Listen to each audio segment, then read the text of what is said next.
First of all, let us welcome to our midst the pilgrims from Our Lady of Guadalupe from the Diocese of Imus. Palakpakan po natin sila.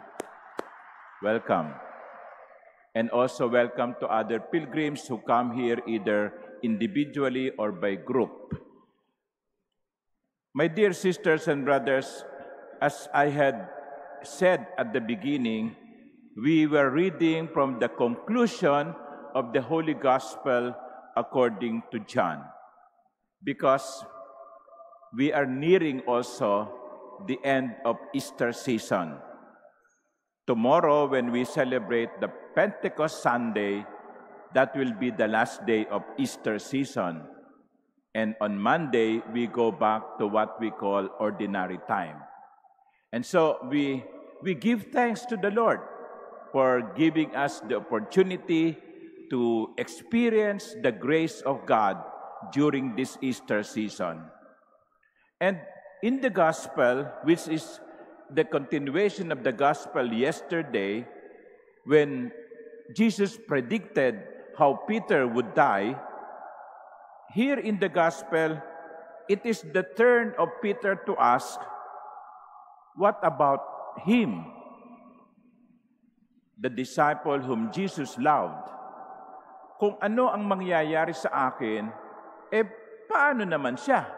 Ano naman ang mangyayari sa kanya? Well, the simple answer of Jesus is, it's none of your business.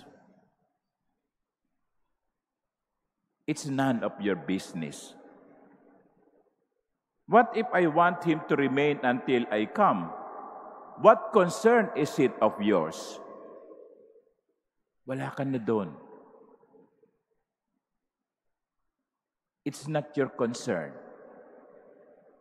And I think, partially, many of our problems come from that.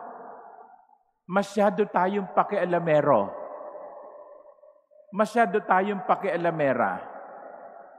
Lahat binubusisi natin. Lahat pinapakialaman natin. We are minding other business, forgetting our own. Today, in the Gospel, Jesus is reminding us, mind your own business. There is so much things that you can do about yourself. Huwag mong pakialaman yung buhay ng iba. Ganyan ko minsan sa parokya, no? Di ba? Yung gulo ng parokya, nagmumula sa mga taong pakialamero. Lahat gustong malaman, lahat gustong galawin, lahat gusto involved. Para silang bawang. Garlic, no? Para silang bawang, no? Gustong laging nakasahog. Magiging payapa ang buhay natin kung hindi natin pakikialaman ang lahat ng bagay.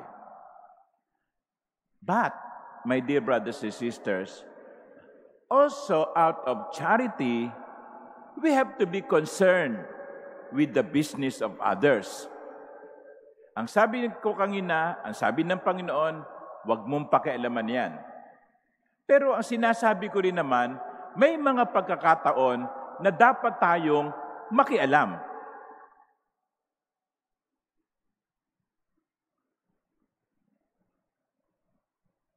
Dapat nating pakialaman. Halimbawa, ang nangyayari sa pamilya natin. Hindi natin pwedeng sabihin, hindi ko problema yan. Problema ni daddy yan. Problema ni mami yan. Bakit? Hindi ka ba kasama doon sa pamilyang yon? Hindi ka ba miyembro ng pamilyang yon? Dapat meron ka ring pakialam. O kaya, pwede nating sabihin, wala akong pakialam sa nangyayari sa bayan. Yung pagkakagulo, no? Wala akong pakialam dyan. Bakit? Hindi ka ba Pilipino? Hindi ka ba mamamayan ng bayan? Bakit mo sasabing wala kang pakialam? Gulo nila yan. Away nila yan. Wala akong pakialam. Bakit? Hindi ka ba maaapektuhan kapag nagkagulo ang bayan? O kaya yung problema ng kalikasan. Sa atin nga, no? Kaunting ulan lang, bumabaha na. Minsan sasabihin natin, nasa mataas kaming lugar, no? Hindi kami binabaha. Wala akong pakialam dyan. Bakit? Kung masira ba ang kalikasan, hindi ka apektado? You see, there is a need to balance minding one's business and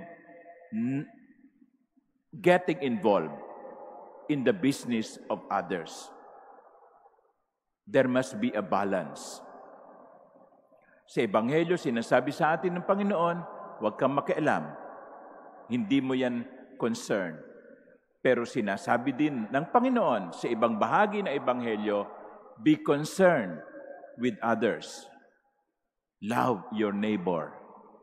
And part of loving neighbor is to be concerned with your neighbor. Now, ang tatanong niyo sa akin, Father, kung ganon, kailan ako dapat makialam at kailan ako hindi dapat makialam? O kailan nga ba? I think the answer would be in the motivation. It can be found in the motivation.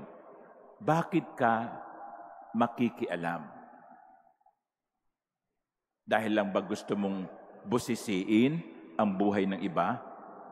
Pag ganun ang motivation mo, then mind your own business. Wala kang pakialam. Kasi kung minsan, makikialam lamang tayo para malaman natin kung ano ang tunay na istorya. Chismis lang ang habol. But when the motivation comes from the desire to help and to make situations better, then I think kailangang makialam. Kaya suriin natin ang ating mga sarili. What is your intention? What is your motivation? Because many times, the intention will dictate how we should act. May mga bagay tayong hindi dapat pakialaman. At meron ding mga bagay na dapat tayong makialam. And so let us pray for the guidance of the Holy Spirit. Tomorrow, we celebrate the Pentecost, the descent of the Holy Spirit upon the apostles. In situations when we have to make decisions, let us ask the Holy Spirit to give us guidance, to enlighten us, to inspire us, so that we can make the right decision. Kailan ako dapat makialam? Kailan ako dapat manahimik? Amen.